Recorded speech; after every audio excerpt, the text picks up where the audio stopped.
how I would get the ticket. I want to address us that we have structures in 36 states, including the Federal Capital Territory, which make up the 37 states of the country.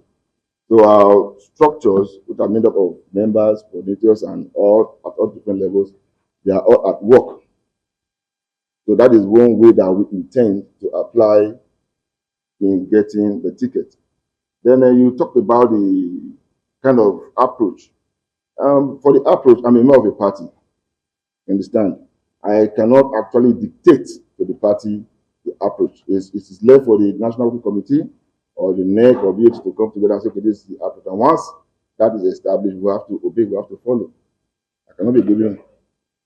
The party already have adopted a direct primary from the ruler that we have. If the party says direct primary, we don't have any objection that to go with what the party says. We are still loyal members of the All Progressives Congress. As a loyal party member, you must listen to your party on many areas. So I think the adoption of the party is what we'll go with.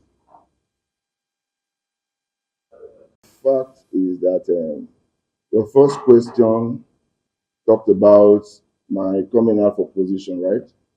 And like we all know, this is not my first time. And I think I've been offered position.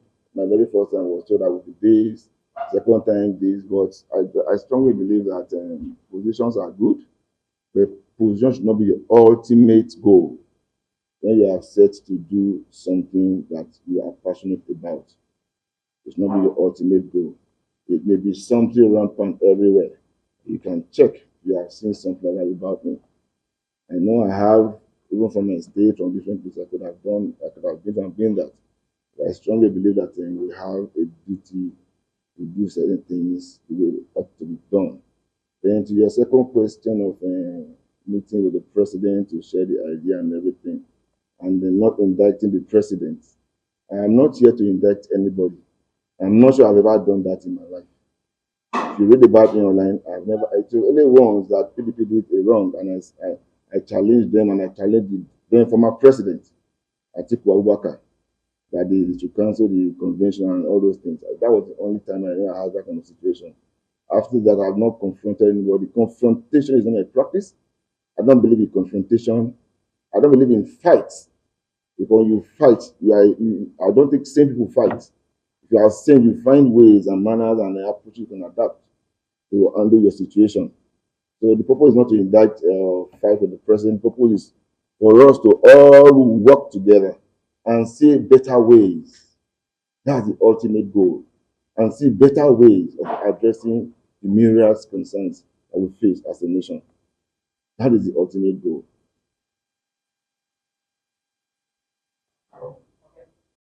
And pursuit of positive ideals. These are achieved over many years of selfless service to humanity and society. I've worked hard in my life in achieving success in whatever I set out to execute. I have a very strong economic understanding and plan that will resuscitate and also grow national and global economies. I'm a still believer of noble and diligent lifestyle. I'm a great mastermind of positive endeavors. I am inclined to harnessing available resources into productive enterprise. I am a promoter of and supporter of human synergy and empowerment. I am an easygoing man with flair for positive living and impact. I will be pleased to say that I'm a patriotic Nigerian as well, with passion in making Nigeria the greatest nation globally. My convictions in enhancing development and delivering quality service to Nigerians, Africans, and the global community is the driving force that makes me work consistently towards the growth and development of the Federal Republic of Nigeria. People will also ask, as an aspirant, as someone that wants to become president, what do you have in the offing? What are your plans? What are your programs? What do you want to do to make Nigeria better? I have here with me manifestos, which you guys are going to get to be shared to everyone, prepared already. But I will also do a brief synopsis because of time for us to have an idea of our focus, or my focus, myself and the team that we set up. Our focus is on two particular strata. The first is the economy, and the second is security. These are the two major pillars or the engines that is driving, that we shall use to drive the change and the metamorphosis that will come up in Nigeria and the economy. We are aware that the economy encapsulates all human activities. There is no sphere of human existence that is devoid of economic elements, be it health, education, transport, just name it. A sound economy is the harbinger of wealth. Similarly, every society seeks peaceful and harmonious living. A society that is peaceful would have a foundation for sound economic structuring. Insecurity destabilizes and reduces economy and societal progress. So these two areas are the areas that we are focusing on. In doing this, we are also outlined 14 different dimensions that we are going to look at. These dimensions are very, very important in addressing the myriad issue that we have in Nigeria. Even though a lot has been done, we strongly believe that we need better approaches in handling issues facing Nigeria and Nigerians. And one of those and very important aspects that we have decided to look at is the fight that we want to embark upon against poverty, against hunger, and against high cost of living.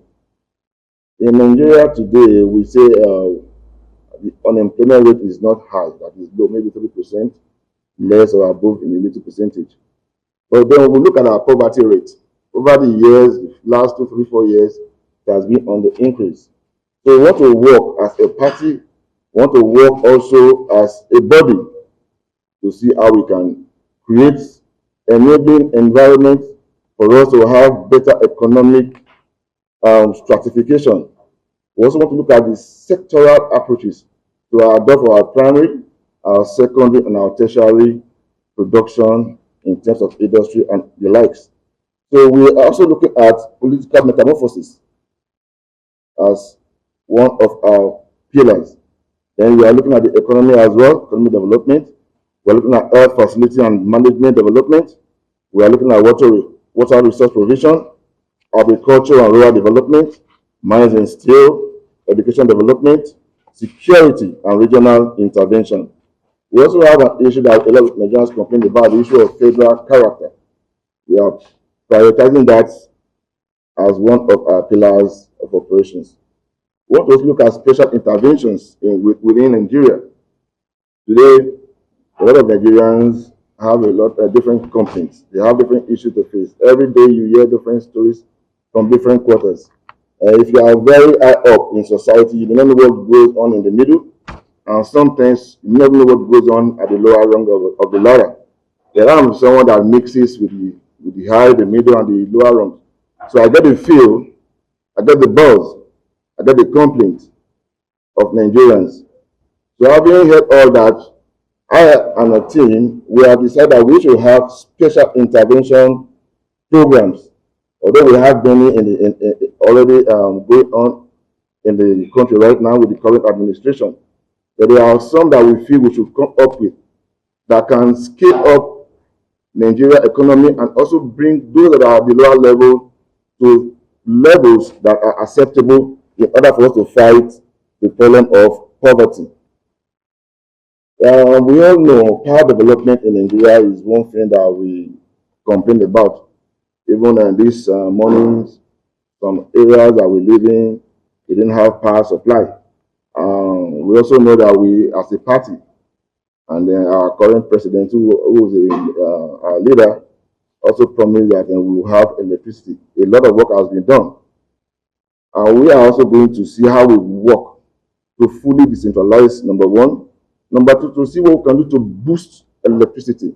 Then we're also looking at clearly, like we have the telecoms industry. Today we have MTN, we have Globacom and the likes. I don't think there is anyone that will complain so much about poor network in areas where they are really on ground. Even other than on ground, they are still deploying to see how this how telecommunication get to different places. The same way we want to approach the issue of power. We want to make sure that the government completely hands off power and hand over to the private sector, so that when we have issues, we know exactly who is responsible and who is to take care and take charge of different parts of the country in power distribution, creation, and generation. Then the issue of transportation is another thing we want to look at. We want to develop our transport system. A lot of Nigerians still complain. When you talk about transport and development, it involves both the infrastructure, the structure, talking about the roads, talking about the waterways, air transport, and the likes. So we are looking at private partnership more in handling the issue of transportation. Because I believe strongly that when you have people invest in industries or they have invest in companies, they will want to protect their investment. If you have a public cooperation, for example, that is managed by the government, most times you don't really see this, what I call it, seriousness now from there that need to handle it.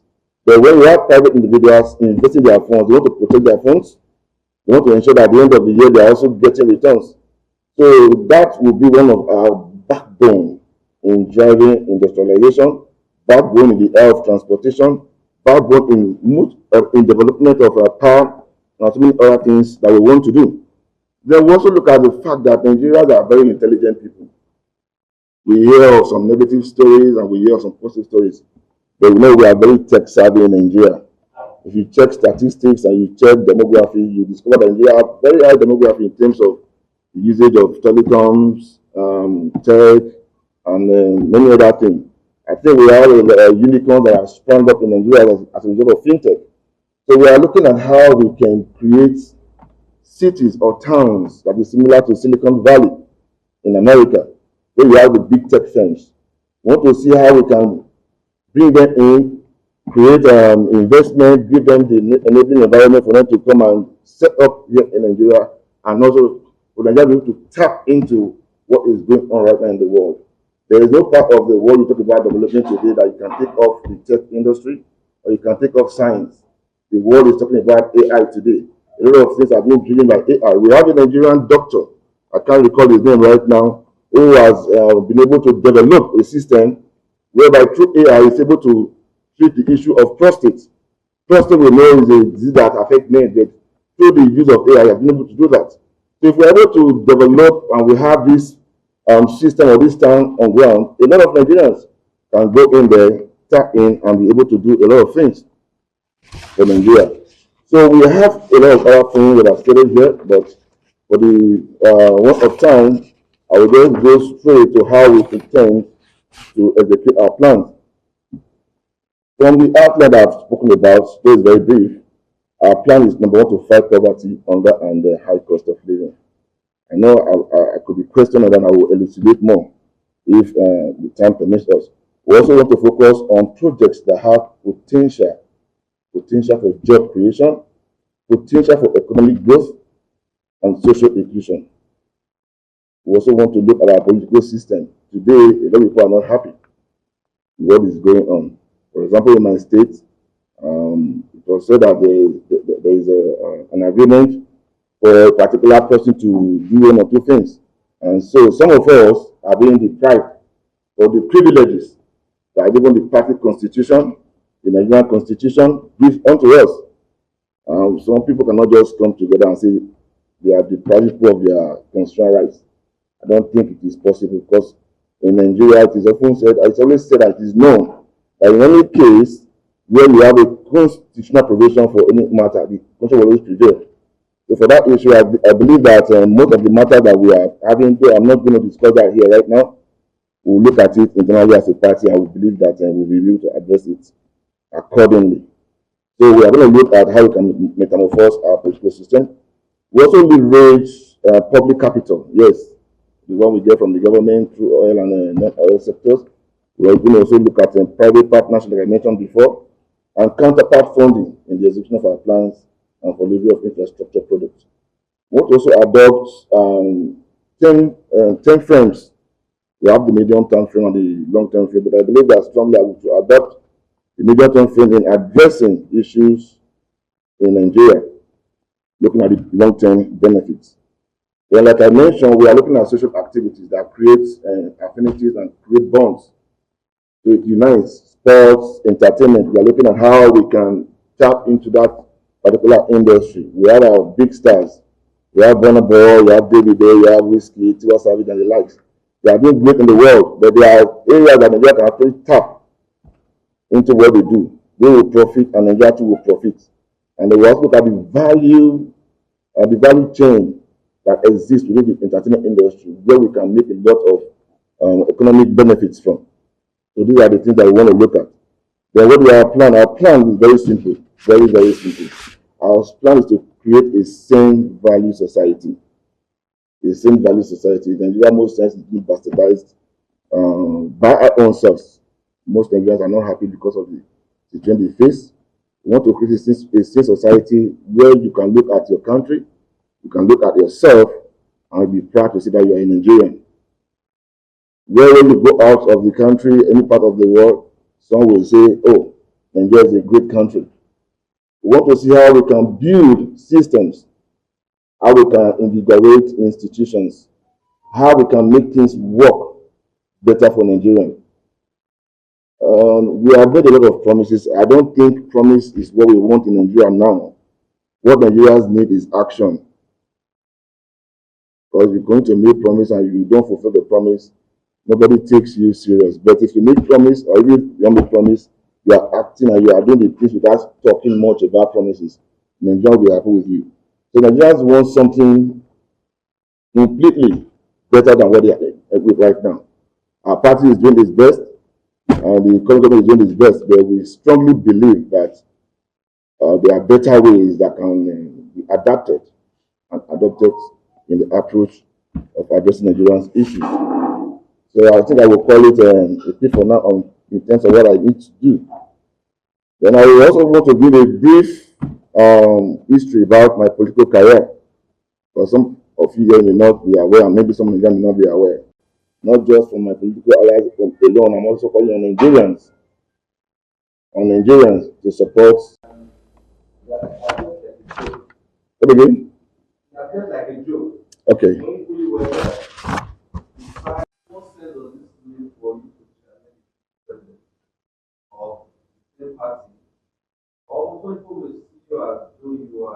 The truth is this: when I first came out from aspirations 2018, the same stories abounded everywhere. In fact, I would say that the name that were mentioned when I first did aspiration was even the president right now, His Excellency Asiwaju Bola Tinubu.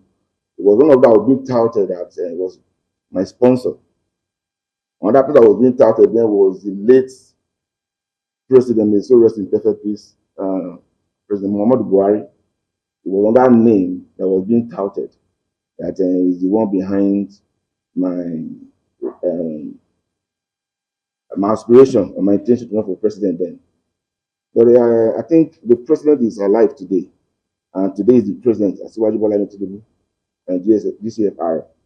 At least he would see this our interaction, and then he can also respond to say whether he has ever given me one kobo in his lifetime. One kobo, not to talk of 1 naira or anything more than that. So I've faced a lot of such things before. To the extent that people say, okay, I'm a spy, that it was Tinubu that said I should come and spy on my party then. Those were not real stories. You see, in politics, you hear a lot of things. You hear people say so many things about people that come out because they feel like, oh, the office you are going for is a very high office. And so they come with stories to see how they can dislodge you, how they can make you lose concentration, how they can do a lot of other things like that. So it's not the very first time. If somebody can say that the current president it was the one that was sponsoring me then, they could still say anything now. The truth is that I say what you have never ever in my life give me a kobo, not even 1 naira. So that alone is enough for me to address you people that there is nothing like a fifth column list or to come to the bride or anything like that. No. What I'm doing is the conviction I have. It's a strong conviction. I mean, not the All Progressives Congress.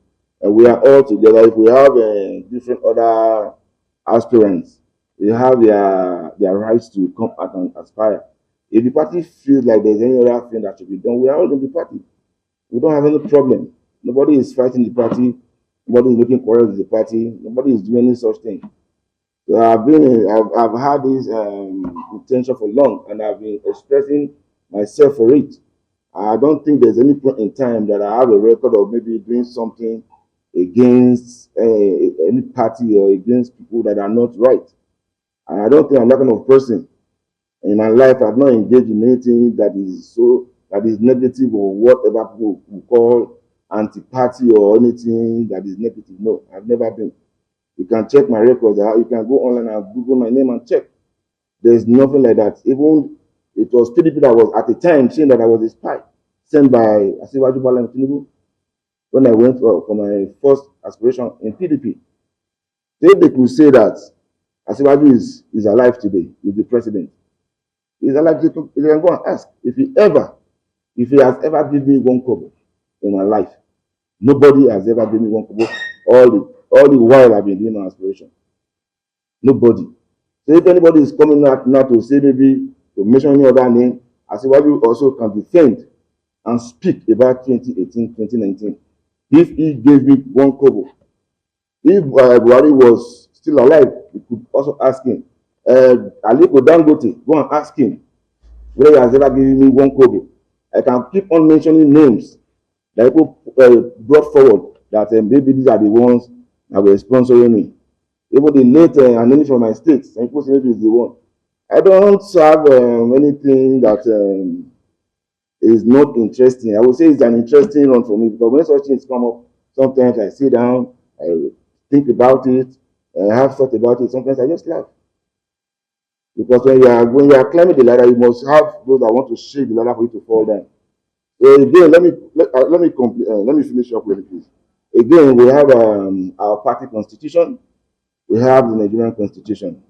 There's no part of our party that says that when people are endorsed, or anyone is endorsed, automatically becomes a candidate of the party.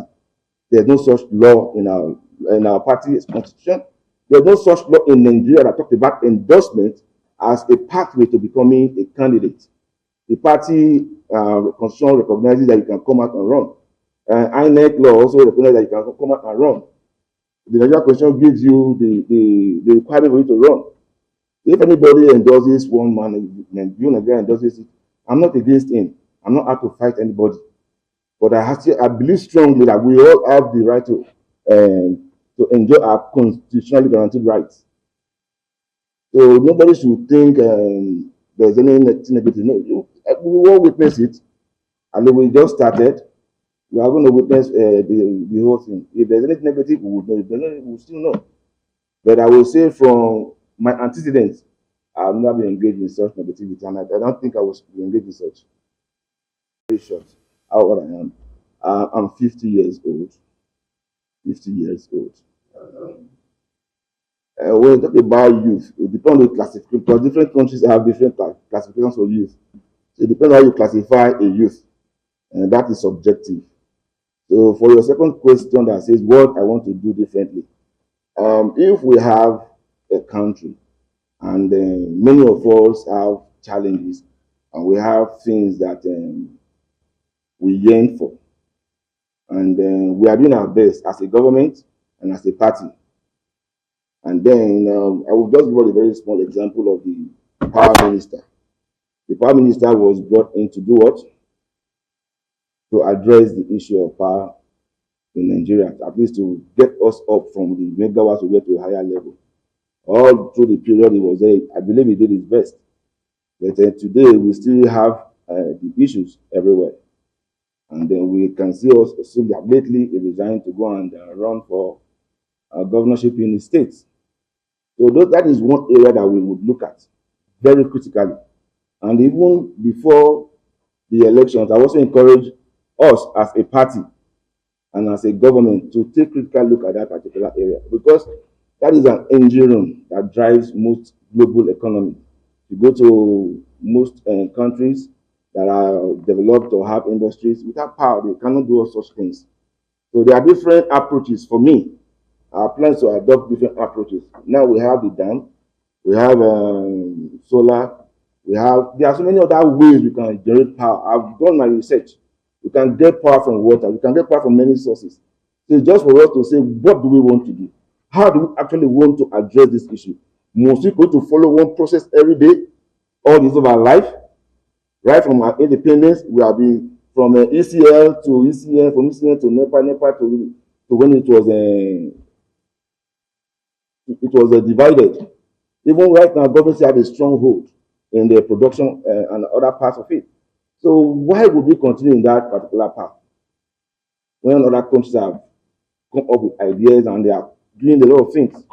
We can be in this, we are in Asokoro right now. We can say, okay, within this environment, this is what we want to use here. We'll develop it and we'll distribute the power. We can be in Militama and this is what we want to do here. We'll do it, develop and distribute the power. And we don't leave it in the hands of just the government, because if you do that, that's why I strongly believe we are still having the problem we're having today. Okay, the other day, how much did the federal government take off for the companies? About 1 trillion naira. So all those things that are impeding the power sector, we need to look at how we can truly solve them. So we have done that. I'm not just coming up with the first time. I do research this every time I read. I interact. I look at things. I try to come with different approaches, different ideas. If you say you want to become the president of a country as big as Nigeria, the biggest black nation in the world, you should be ready. You should be ready to address issues and you should be ready to tackle issues. And that is the purpose, the reason that why I am always coming out to run for the president. And I believe strongly that we can get a better country than we have right now. Is a sovereign country. That's number one. And number two, Nigeria have people, population. And then number three, Nigeria have systems, right? We say the president is the incumbent. Fine. That use on that word again. Can you recall, please? And okay, resources. For political resources, I strongly believe that you could have monetary resources or financial resources, but more importantly, if we really want to have, like I said, my purpose is to have a sane value society. If we want to have a sane value society, why would we depend more on money for us to cast our votes? Why should we be doing that? That's the question. I'm retorting that question to your question. Why? Because that's why we are talking about finance. We have elections in other parts of the world. We have in UK, we have in America, even in Saudi Arabia, that they say there's no election, they have a dynasty, they still have a way of managing themselves. I can mention some world leaders that have been prime ministers, that have been presidents. Today they are living in their house comfortably, their single house, they don't have a fleet of car. Even when you have some friends, they go to their work on bicycle. Some of them stroll to their office. Why can't we have something similar like that? Must we be too exaggerative? Must we be too loud? Must it be that it is at all costs that we become president? That if you don't have the financial capacity to buy goods, you don't become president? That is not the kind of country that I want. And that is not the kind of country I have come out to say I want to serve.